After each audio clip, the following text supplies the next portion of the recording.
दोस्तों, क्या आपने विक्रम बेताल की कहानियां सुनी है? जेंजी के स्टूडेंट्स को इसके बारे में पता हो, इसके ऊपर मुझे थोड़ा डाउट है। बट एथिक्स और मोरालिटी के पर्सपेक्टिव से ये कहानियां बहुत यूजफुल और रिलेवेंट है, और आज हम इन्हीं कहानियों के द्वारा एथिक्स और मोरालिटी के कुछ प्रिंसिपल्स को समझने की कोशिश करेंगे।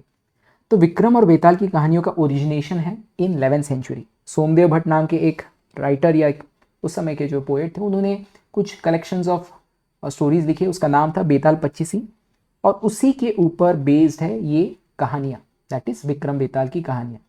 अगर आप 90s और 80s के स्टूडेंट्स को पूछेंगे कि आपने ऐसी कहानियाँ सुनी है, तो वो कहेंगे सिर्फ सुनी नहीं, हमने तो देखी भी है, क्योंकि ये कहानियाँ टेलीवाइज हुआ करती थी ऑन द दूरदर्शन चैनल। हर शाम को, हर रोज शाम को, या ऑन अ पर्टिकुलर डेट ये कहानी टेलीवाइज, और बच्चे बहुत चाव से इन कहानियों को देखा करते थे। बहुत ही इंटरेस्टिंग हुआ करती थी। जो हमारे पुराने दूरदर्शन पे आने वाले रामायण के जो किरदार है, राम के किरदार थे, वही विक्रमादित्य का रोल भी प्ले किया करते थे। तो विक्रमादित्य जो है, जो एक लेजेंडरी मिथिकल कैरेक्टर है इन कहानियों का, तो बहुत ही न्यायप्रिय माना जाता था, बहुत ही निडर, बहुत ही जस्ट। कोई भी उनको क्वेश्चन पूछा जाए ऑन मोरालिटी और एथिक्स, उसका सही जवाब दिया करते थे, राइट। तो ये राजा जो है लोगों को बहुत प्रिय था, और लोग उनको कुछ ना कुछ भेंट वस्तु दिया करते थे दरबार में आके। बट ये जो भेंट वस्तु मिलती थी विक्रमादित्य को, वो खुद के ऊपर नहीं यूज करते थे, वो फिर से अपने किंगडम के लिए उसका इस्तेमाल करते थे। तो वो ज़्यादातर केसेस में उन भेंट वस्तु को ट्रेजरी को दिया करते थे। तो ऐसे ही एक दिन एक साधु व्यक्ति आया, और उसने भी एक भेंट वस्तु में एक फल विक्रमादित्य को दिया। विक्रमादित्य ने उसे आत्मीयता से स्वीकार किया और ट्रेजरी के हाथ में वो सौंप दिया। ट्रेजरी ने उसको रख लिया। अब हर रोज वो बंदा आने लगा, हर रोज एक नया फल देने लगा। विक्रमादित्य थोड़ा सा सरप्राइज थे, बट ओके ठीक है, फल दे रहे हैं, आत्मीयता से उन्होंने ले लिया। एक दिन वो आया और उन्होंने पूछा कि मैंने जो फल दिए थे वो कहाँ है। विक्रमादित्य उस साधु को उस जगह ले गए जहाँ पे वो फल रखे थे। साधु ने कहा कि इन फलों को काटिए आप। विक्रमादित्य ने उसे कटवाया, तो देखा कि हर एक फल में एक ज्वेल मिल रहा था, कभी हीरा, कभी मोती, कोई और रत्न मिल रहा था। तो जो साधु है उसने विक्रमादित्य को कहा कि मैं इस तरह आपको कई और रत्न दे सकता हूँ, कई और ज्वेल दे सकता हूँ, आपका जो किंगडम है बहुत ही संपन्न हो जाएगा। तो विक्रमादित्य ने कहा ये तो अच्छी बात है, बट साधु ने कहा मेरा एक कंडीशन है, मेरा एक काम आपको करना पड़ेगा। तो विक्रमादित्य ने कहा क्या काम करना पड़ेगा। तो साधु ने कहा कि टनकपुर में या टनकपुर के जंगल में एक पेड़ है, और उस पेड़ पे एक लाश टंगी हुई है। उस लाश को आपको मुझे उसे लेके आके मेरे कुटी तक लाना पड़ेगा, मुझे उसे सौंपना पड़ेगा। विक्रमादित्य ने कहा ठीक है, कब जाना होगा।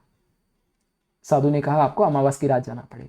तो अब विक्रमादित्य क्योंकि निडर था, रात में वो बिना डरे अकेला निकल गया घोड़े के साथ, राइट, और उस लाश को ढूंढने लगा, उस पीपल के पेड़ को ढूंढने लगा जिसके ऊपर लाश टंगी। तो उन्होंने देखा कि हाँ, वहाँ पे सच में एक लाश टंगी हुई थी। उस लाश को उन्होंने अपने कांधे पे या कंधे पे और पीठ पे लाद लिया, और वो चलने लगा। थोड़ी देर बाद उसको एक आवाज़ आई, और देखा तो ये जग गया था बेताल। और बेताल जो है वो बेसिकली एक भूत था, उस लाश के अंदर एक भूत था बेताल नाम का। तो वो जग गया। उसने पूछा विक्रमादित्य से तुम कौन हो, मुझे कहाँ ले जा रहे हो। तो विक्रमादित्य ने पूरी स्टोरी बताई, कैसे मेरे दरबार में एक साधु आया, उसने फल दिया, फल में से हीरे जवाहरात निकले, और फिर उसने मुझे कहा कि इस लाश को लेके आना है, तभी मेरा जो साम्राज्य है वो संपन्न होगा। तो फिर इस भाई ने भी एक कंडीशन लगा दी कि हाँ ठीक है, मैं आ जाऊँगा आपके कुटी, उस साधु के कुटी के पास, बट तुम्हें भी मेरी कंडीशन माननी पड़ेगी। विक्रमादित्य ने कहा ठीक है, बताओ आपकी क्या कंडीशन है। तो बेताल ने कहा कि मैं तुमको एक स्टोरी सुनाऊंगा, जब तक हम कुटी तक पहुँचते मैं आप तुमको एक स्टोरी सुनाऊंगा, बट तुम अपना मुंह नहीं खोलना, तुम कुछ नहीं बोलना। ठीक है, ओके, डन। तो वो स्टोरी सुनाने शुरू कर दिया। अब स्टोरी के ख़त्म होने के बाद उस स्टोरी के जो भी किरदार थे या जो भी स्टोरी थी उसके ऊपर एक क्वेश्चन पूछा, एक मोरालिटी और एथिक्स के ऊपर क्वेश्चन पूछा, और बोला कि अगर तुम इस सवाल का जवाब नहीं देते तो मैं तुम्हारे सर के टुकड़े कर दूंगा। अब विक्रमादित्य थोड़ा पजल फील करे, क्यों, क्योंकि पहले तो इसने कहा था कि अगर मैं मुंह खोलता हूँ मैं उड़ जाऊंगा, अगर मुंह खोलता हूँ तो मैं उड़ जाऊंगा, ऐसा उन्होंने पहला कसम दिया था कि अगर तुम मुंह खोलते हो तो मैं उड़ जाऊंगा। और अब ये कह रहा है कि अगर नहीं जवाब देते तो मैं तुम्हारा कत्ल कर दूंगा, तुम्हारे सिर के टुकड़े टुकड़े कर दूंगा। फिर थोड़ी देर सोचा, और फिर बाद में उन्होंने जवाब दिया, और जवाब भी बहुत सही था, बहुत ही जस्ट था। जो किरदार थे, जितने भी किरदार थे उस कहानी के, उन सभी के साथ जस्टिस की विक्रमादित्य के उत्तर ने।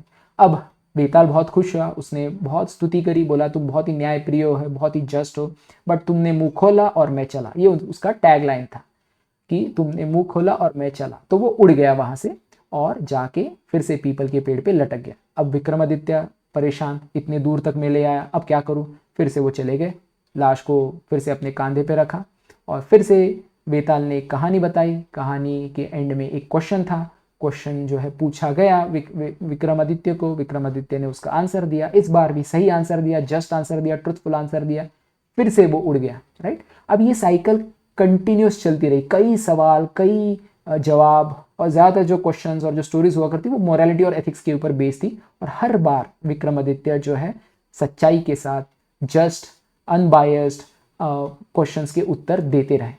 अब एक समय ऐसे आया कि जहाँ पे बेताल को भी लगा कि ये तो बहुत ही जो है अड़ियल व्यक्ति है, बट बहुत ही जस्ट व्यक्ति है, ये हर बार मेरे प्रश्नों का सही उत्तर देता है, बहुत ही जस्ट उत्तर देता है, कभी भी किसी भी किरदार के साथ मेरे स्टोरी के नाइंसाफ़ी नहीं करता, राइट। तो ठीक है, तो बेताल ने कहा कि मैं तुम्हें मेरे पहले शर्त से मुक्त करता हूँ, तुम अब बात कर सकते हो। तो विक्रमादित्य बोला मुझे क्या बात करनी, मैं तो चल रहा हूँ, अब मैं तुमको लेके जा रहा हूँ कुटी तक, right. So he did not open his mouth and he started walking, right. तो कुटी के पास आते ही बेताल ने एक विक्रमादित्य को चेताया, कहा कि तुम जो मुझे साधु के पास ले जा रहे हो, राइट, ये साधु बहुत ही दुष्ट व्यक्ति है, ये तुमको उसके हवन कुंड के सामने झुकने को कहेगा और तुम्हें मार देगा।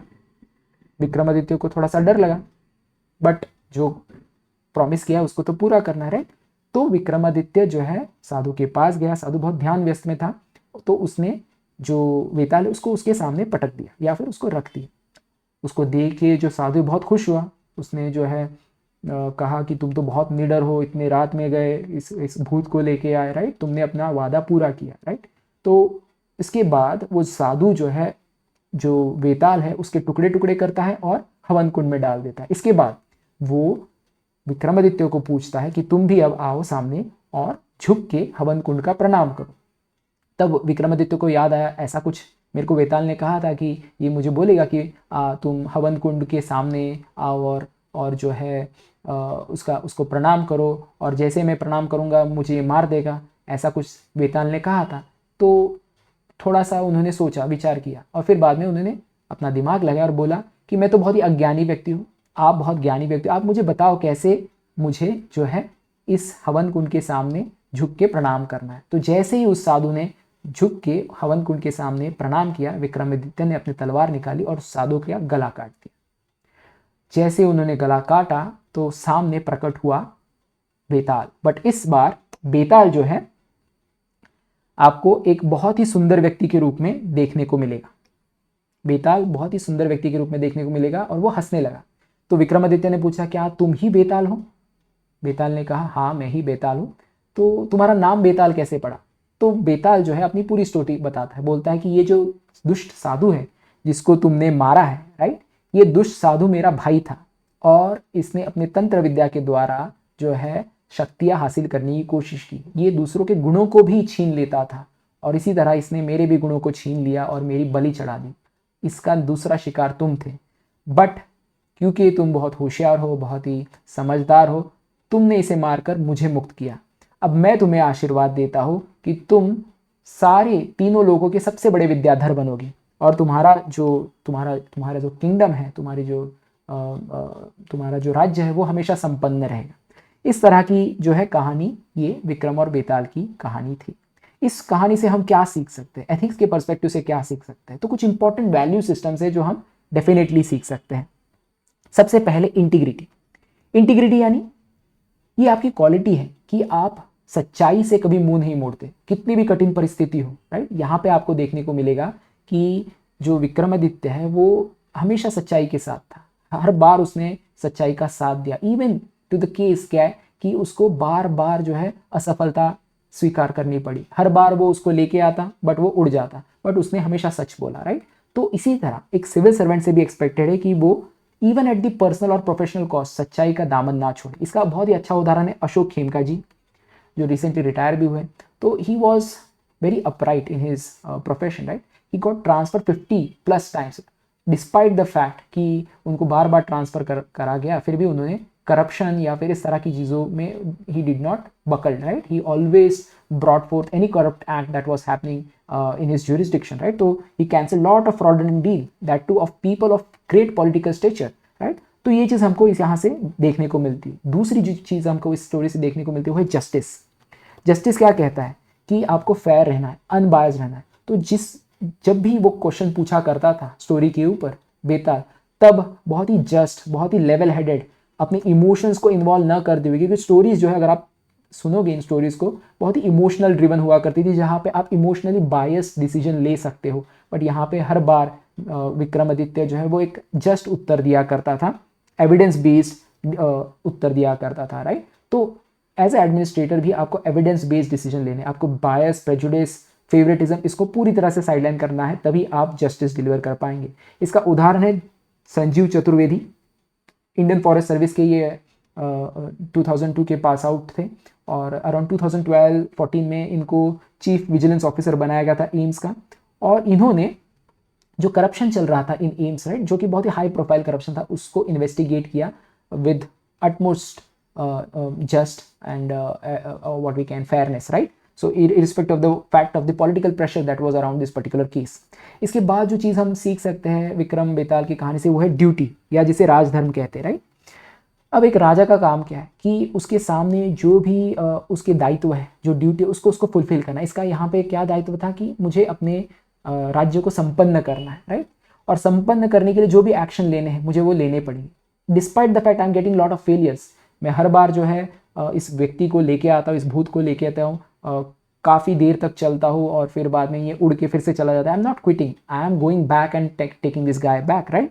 सो यही चीज़ आपको भी करनी है. आप अगर एडमिनिस्ट्रेटर बनते हो, you will face lot of failures, you will face lot of challenges, right. But despite that fact, you have to see the positive side and you have to look forward, not get depressed in any way. जैसे उदाहरण है Armstrong पामे का.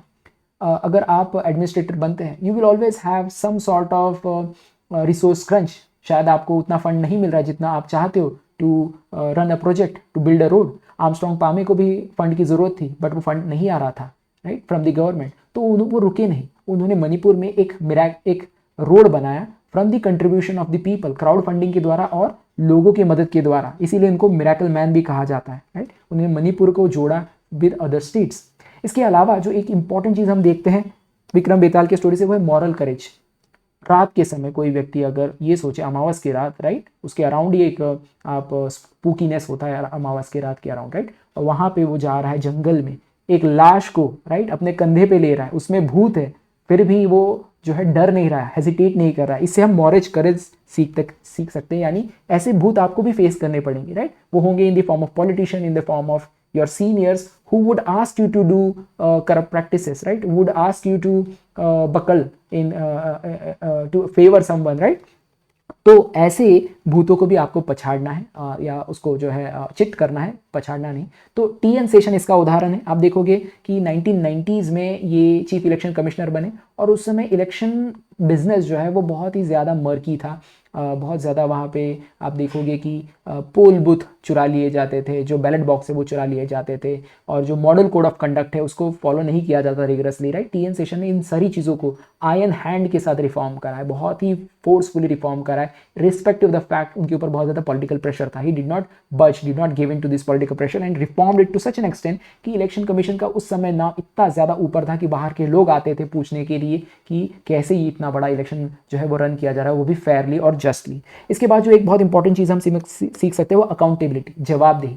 जब भी बेताल question करता था तो उसकी जवाब उसको मिलती थी, उसके उत्तर उसको मिलते थे, राइट. और सिर्फ यही नहीं, रिस्पॉन्सिबिलिटी भी, राइट, कि आप फेल कर रहे हो, you are not able to get this guy to that cutie, right, you're failing every time, but still you own that failure and you still work on it, right, you still work on it to the extent that the failure itself fail, right. जो बेताल है वो खुद fail कर जाता है वहाँ पे, वो गिव अप कर देता है. तो उसी तरह आपको भी अपनी रिस्पॉन्सिबिलिटी उठानी पड़ेगी. आप जो भी डिसीजन लेते हो उसके जो भी आउटकम है उसको ओन करना पड़ेगा. इसका उदाहरण मिलता है हमें विनोद राय के रूप में, जो हमारे कंट्री में जो अकाउंटेबिलिटी का गोल्ड स्टैंडर्ड रखा है विनोद राय जी ने रखा है. 2G स्कैम को उन्होंने उजागर करा था, राइट. तो इसके अलावा और कई जगह पे उन्होंने ऑडिट करा था, CAG थे हमारे. सो इस तरह आप देख सकते हैं कई सारे प्रिंसिपल, इसके अलावा भी कई सारे प्रिंसिपल्स आप समझ सकते हैं फ्रॉम द स्टोरीज. अल्टीमेटली कहने का मतलब क्या है कि हमारे फोक टेल्स है, हमारे हिस्ट्रीज़ है, हमारे माइथोलॉजीज़ है, इनसे हम काफ़ी कुछ सीख सकते हैं। उसको डेफिनेटली हमें जो है रेलेवेंट बनाना है टू द करंट टाइम्स, और हमें इसे जोड़ना है with the current challenges, current problems and current examples. तो इस तरह आप काफ़ी सारी चीज़ें सीख सकते हैं। अगर आप चाहते हैं कि इसी तरह कुछ इंटरेस्टिंग स्टोरीज लाऊं मैं और आपको एथिक्स बहुत ही रोचक तरीके से समझाऊं, तो आप कमेंट सेक्शन में बताएं मोर फोक टेल्स, राइट। एंड करने से पहले मैं आपको बता दूं कि जनरल स्टडीज़ जो है बहुत ही इंपॉर्टेंट है। आपके यूपीएससी के या किसी भी स्टेट सर्विस के एग्ज़ाम देते हो तो जनरल स्टडीज़ जो है लगभग आधा मार्क्स जो है पूरे आपके एग्ज़ाम का जनरल स्टडीज़ में आपको मिलता है, राइट। तो इसको लाइटली नहीं लेना चाहिए, and you have to work on each and every topic. और यही टॉपिक्स अगर आपको कवर करने हैं तो you need to have a micro topic list या एक प्लानर होना चाहिए, और ये प्लानर आप डाउनलोड कर सकते हैं। डिस्क्रिप्शन लिंक दे रखी है, वहाँ से आप डाउनलोड करें और कवरेज पूरा करें, रिविजन करें, उसका इस्तेमाल बढ़िया तरीके से करें। So that's it from today session. Next session में मिलते, टिल देन थैंक्स बाय।